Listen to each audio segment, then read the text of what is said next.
Good morning students. आज हम लोग क्लास 11th की हिंदी के पार्ट 2 में शेखर जोशी द्वारा रचित गलता लोहा नामक पाठ के 5वें प्रश्न से उसके आगे के प्रश्नों का अध्ययन करेंगे। तो आइए हम देखते हैं इस पाठ का 5वां और इस पार्ट का पहला प्रश्न। मास्टर त्रिलोक सिंह के किस कथन को लेखक ने जबान के चाबुक कहा है और क्यों? मास्टर त्रिलोक सिंह जो थे ये धनराम और को पढ़ाने वाले एक टीचर थे। क्योंकि धनराम जो है वह मोहन के साथ ही उन्हीं की क्लास में पढ़ता था, लेकिन धनराम जो है ये एक लोहार का बेटा था और मोहन जो था वह ब्राह्मण था। तो त्रिलोक सिंह धनराम को कम और मोहन को अधिक मानते थे, क्योंकि मोहन जो था वो पढ़ने में तेज़ था।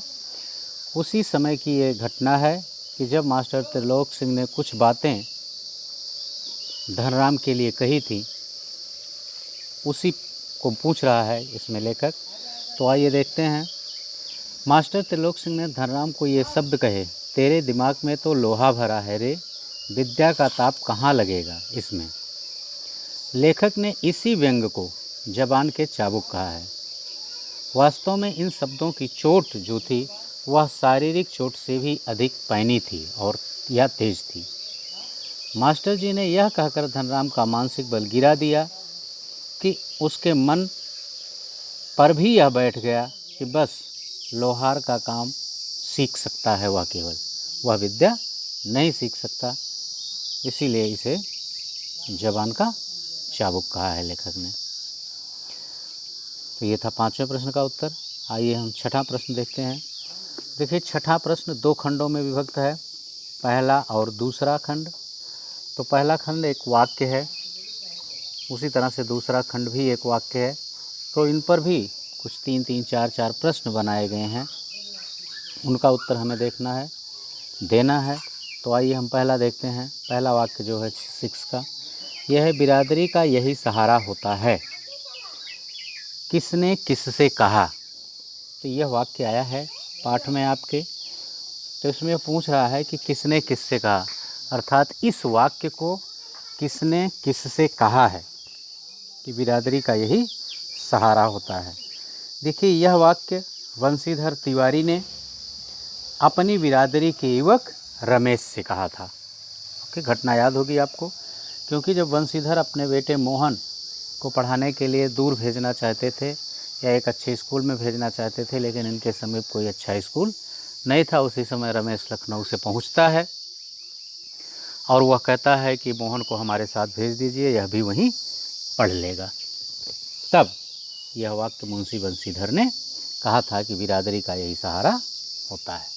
ठीक ना। अब आइए इसका हम खा खंड देखते हैं, किस प्रसंग में कहा है। तो अभी प्रसंग मैंने आपको बताया, फिर से देख लेते हैं। देखिए, बंशीधर तिवारी अपने बालक मोहन के लिए उसकी पढ़ाई को लेकर के चिंतित थे। उनके आसपास कोई विद्यालय नहीं था कि जहां मोहन जाकर के अपनी पढ़ाई कर सके।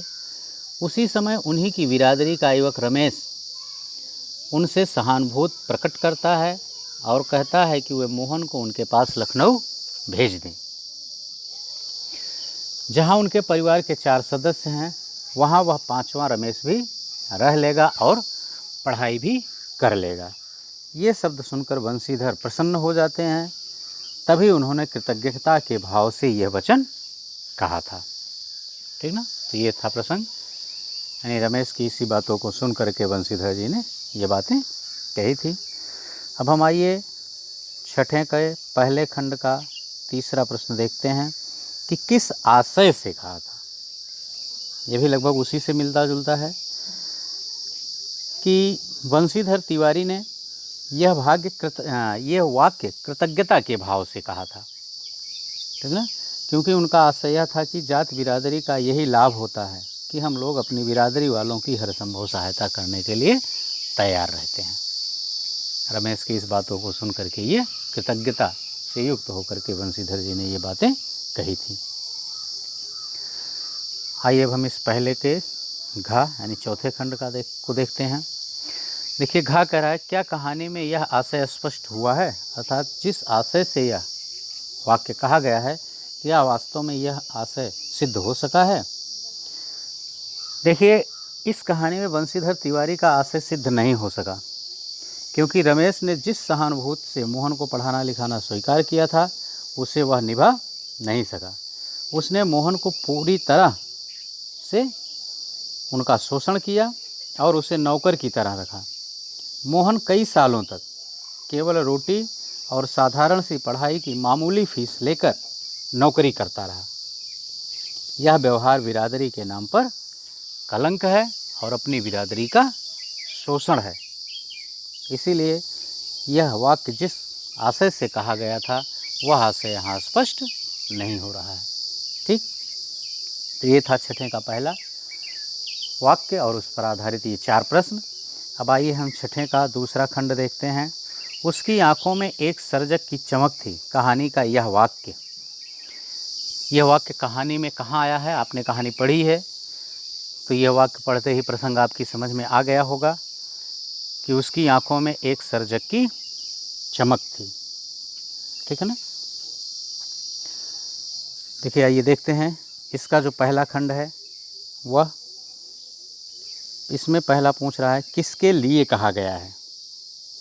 देखिए यह वाक्य जो है वह मोहन के लिए कहा गया है, क्योंकि मोहन जब धनराम के घर गया था तो धनराम एक लोहे की छड़ को मोड़ करके उसे गोल बनाना चाहता था, गोलाकार करना चाहता था, लेकिन संयोग से वह उससे नहीं हो पा रहा था और मोहन बैठा बैठा देख रहा था और उसके हाथ से लेकर के उस छड़ को स्वयं गोलाई आकार में दे देता है, गोलाकार बना देता है।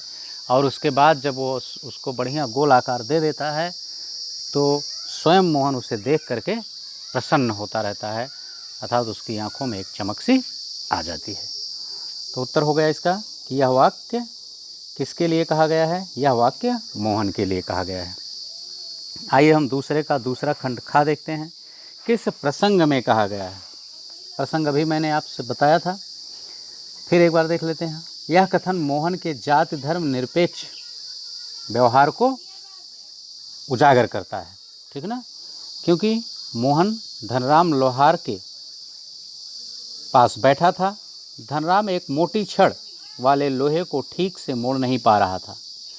तभी मोहन ने अपनी ऊंची जात की परवाह न करते हुए वह छड़ धनराम के हाथ से ले लेता है और कुशलता से उसे गोल कर देता है। इस सफलता के कारण उसकी आंखों में सृजन की चमक आ गई। उसे लगा कि यह प्रशंसनीय काम उसके हाथों से हुआ है।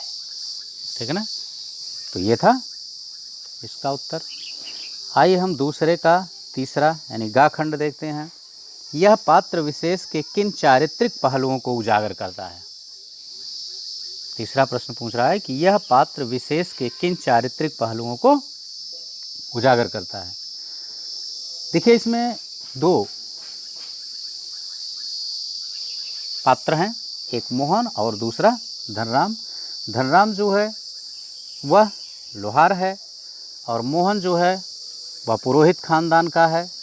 मोहन पुरोहित खानदान का पुत्र होते हुए भी ऊंच नीच के भाव से मुक्त हो गया है। उसने लोहार जैसे निम्न माने जाने वाले धंधे को सीखा तथा उसमें कुशलता प्राप्त की। उसने जातीय अभिमान को तोड़कर भी अब केवल अपने कार्य को महत्व दिया। उसने धनराम के साथ बराबरी और दोस्ती का हाथ बढ़ाकर भी अपनी उदारता का परिचय दिया है। तो उम्मीद करते हैं कि ये सारे प्रश्न आप लोगों की समझ में आ गए होंगे, आपको कोई प्रॉब्लम नहीं होनी चाहिए। यदि इस चैनल को आपने सब्सक्राइब नहीं किया है तो चैनल को सब्सक्राइब कर लें, वीडियो को लाइक और अधिक से अधिक शेयर करें। वीडियो को आप अंत तक ज़रूर देखें, तभी ये प्रश्नों के उत्तर आपकी समझ में पूरी तरह से आएंगे और ये पाठ आप आसानी से समझ लेंगे। ओके, धन्यवाद। बस इस पार्ट में इतना ही। नेक्स्ट वीडियो में हम इसके अगले भाग को लेकर पुनः आपके समक्ष उपस्थित होंगे। थैंक यू, धन्यवाद।